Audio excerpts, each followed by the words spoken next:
Bismillahirrahmanirrahim. Alhamdulillahi alamin. Wassalatu wassalamu ala nabiyyina Muhammadin wa ala alihi wa sahbihi ajma'in. Amma ba'du. Bapak Ibu wali santri jamaah ikhwafillah rahimakumullah. Tema ayat-ayat pilihan kita kali ini akan membaca Quran surah Fatir ayat 29. A'udzu billahi minasyaitonir rajim. Bismillahirrahmanirrahim. Innal ladzina yatluna kitaballah wa aqamus shalah wa anfaqu mimma razaqnahum sirran wa alaniyah yarjuna tijaratan lan tabur. Sesungguhnya orang-orang yang membaca kitab Allah, wa aqamus shalah, dan mendirikan salat, wa anfaqu mimma razaqnahum, dan menginfakkan sebahagian apa yang kami berikan kepada mereka, sirra wa alaniyah, baik secara diam-diam maupun secara terang-terangan, yarjuna tijaratan lan tabur, mereka itulah yang mengharapkan kehidupan yang tidak akan pernah rugi. Bapak Ibu jamaah ikhwafillah rahimakumullah, satu ayat ini menjelaskan 3 perkara atau 3 perbuatan yang harus menjadi pakaian, kebiasaan, dan keistiqomahan setiap orang-orang yang beriman kepada Allah Subhanahu wa Ta'ala. Dan siapapun yang mengistiqomahkan dirinya dengan 3 perbuatan ini, Allah berjanji yarjuna tijaratan lan tabur, dia adalah orang-orang yang mengharapkan kehidupan atau perniagaan yang tidak akan pernah rugi dunia dan akhirat. 3 perbuatan itu yang harus menjadi keistiqomahan kita dalam kehidupan kita sehari-hari. Yang pertama adalah yatluna kitaballah, membaca Al-Quran. Membaca dalam bahasa Arab sangat banyak disebutkan kalimatnya. Di antara kalimat yang sering digunakan untuk menunjuk makna membaca Al-Quran adalah yang pertama istilah tilawah, yang kedua istilah qiraah. Ada kita mendengar qiraatul Quran, yang kedua tilawatul Quran. Apa bedanya qiraah dengan tilawah? Qiraah hanya sekedar membaca, entah bacaan itu benar atau tidak, entah dia paham atau tidak, entah dia mengamalkan atau tidak. Sedangkan tilawah tidak hanya sekedar membaca, namun ia memang benar-benar membaca sesuai dengan tuntunan-tuntunan yang telah ditetapkan. Dia memahami sekaligus mengamalkan. Dalam ayat ini, membaca Al-Quran yang menjadi kebiasaan orang-orang beriman itu disebutkan dengan kalimat atau istilah tilawah. Artinya tidak hanya sekedar membaca, namun bacaannya benar, pemahamannya benar, dan diterjemahkan atau dipraktekkan dalam kehidupannya sehari-hari. Bapak Ibu rahimakumullah, membaca Al-Quranul Karim merupakan kebahagiaan dan kesenangan tersendiri bagi setiap hamba Allah yang di dalam hatinya ada kesempurnaan iman. Bahkan sahabat Utsman bin Affan berkata, seseorang itu tidak akan kenyang, bahkan tidak akan bosan untuk membaca Al-Quranul Karim ketika hatinya bersih, imannya sempurna. Sebaliknya, seseorang itu akan merasa bosan untuk membaca Al-Quranul Karim ketika hatinya sudah dikotori oleh penyakit hati seperti riya, sum'ah, sombong, dan lain sebagainya. Bapak Ibu jamaah rahimakumullah, tentu kita sebagai orang yang beriman kepada Allah harus memaksimalkan diri kita dan mengisi waktu sehari-hari kita dengan membaca Al-Quranul Karim. Apalagi saat ini kita berada di bulan suci Ramadan, di mana sebagaimana pembahasan kita sebelumnya, bulan Ramadan adalah bulan Al-Quran. Tidak ada hari di bulan Ramadan ini, tidak ada waktu di bulan Ramadan ini kecuali kita memperbanyak membaca kitab suci Al-Quranul Karim.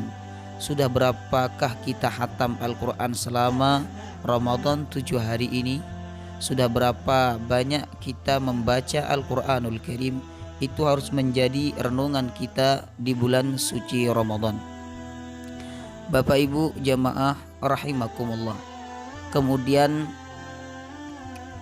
perbuatan kedua yang harus menjadi pakaian kebiasaan dan keistiqomahan kita sebagai orang yang beriman kepada Allah Subhanahu wa taala adalah wa aqamus shalah, mendirikan salat.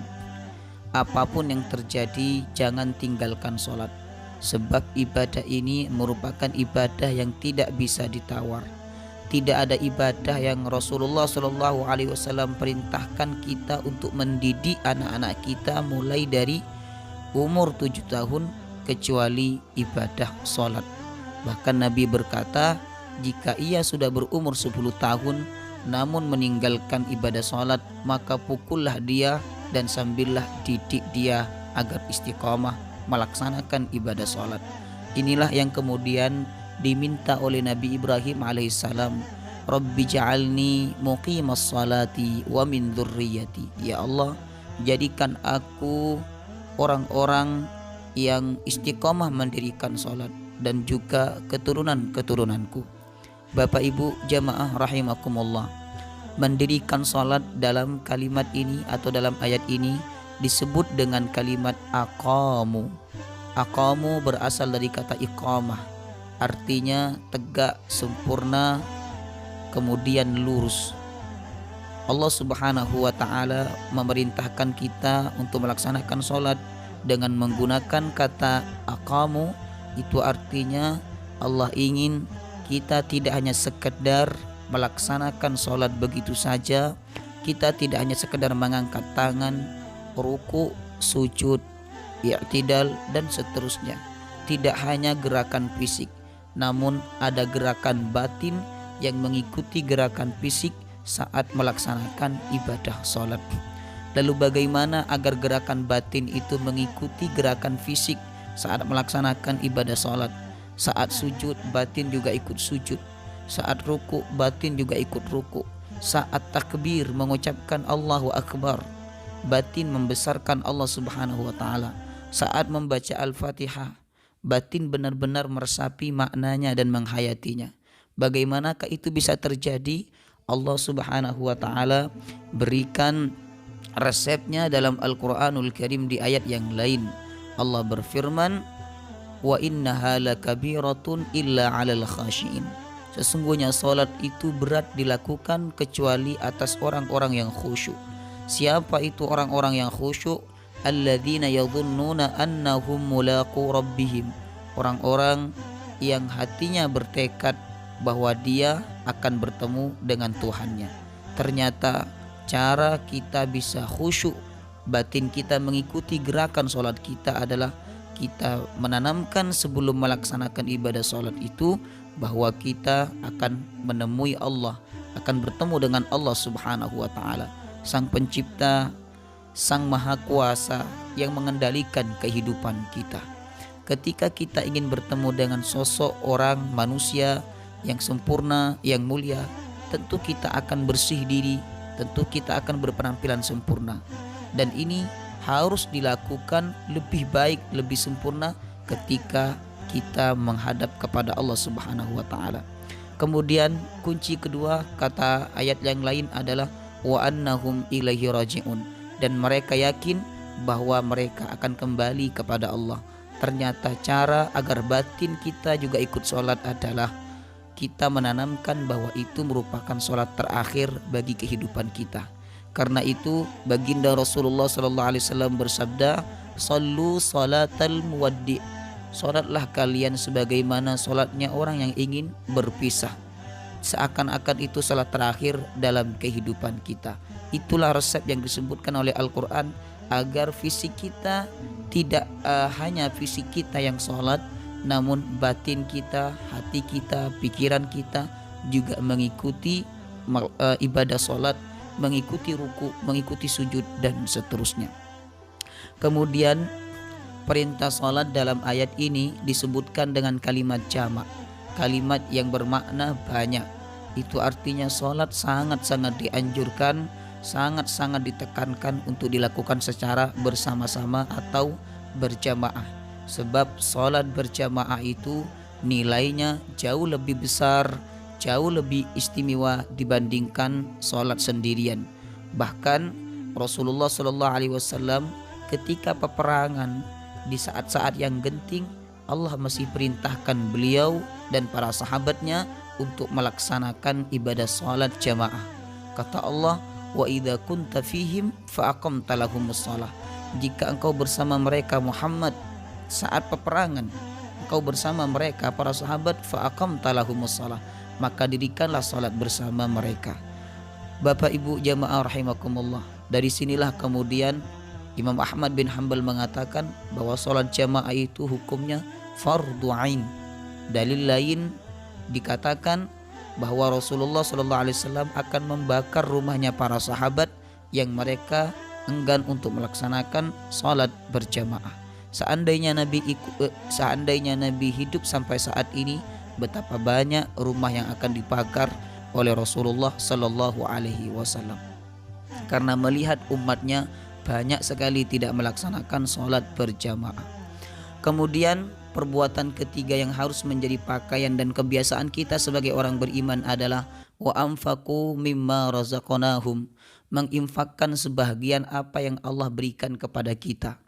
Allah berikan kita kelebihan harta, itu tujuannya agar kita bisa berbagi, menolong orang-orang yang kekurangan harta, sebagai bentuk pembersihan dari harta kita dan sebagai bentuk pembersihan daripada hati kita.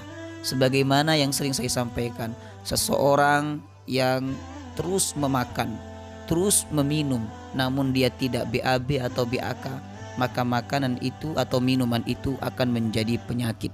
Sama halnya seseorang yang mencari harta, menumpuk-numpuk harta, tapi harta itu tidak dikeluarkan zakatnya, tidak dikeluarkan infaknya, maka harta itu akan menjadi penyakit bagi kehidupan dia di dunia, lebih-lebih di akhirat. Maka ketika Allah Subhanahu wa ta'ala berikan kita kelebihan, itu bukan berarti Allah memberikan kita untuk dinikmati sendiri, namun kelebihan itu Allah berikan agar kita bisa berbagi dengan orang-orang yang membutuhkan. Jika tiga perbuatan ini, membaca Quran, sholat dengan sungguh-sungguh sekaligus berjamaah, kemudian berinfak sebahagian apa yang Allah rizkikan kepada kita, kita lakukan dengan baik, kita lakukan dengan istiqamah dalam kehidupan kita sehari-hari, yarjuna tijaratan lan tabur, kata Allah. Mereka itu adalah orang-orang yang mengharapkan kehidupan tidak akan pernah rugi dunia dan akhirat. Tidak akan rugi orang yang membaca Quran, tidak akan rugi orang yang sholat sungguh-sungguh, dan tidak akan rugi orang yang menginfakkan sebahagian dari hartanya. Semoga bermanfaat. Amin ya rabbal alamin. Wassalamualaikum warahmatullahi wabarakatuh.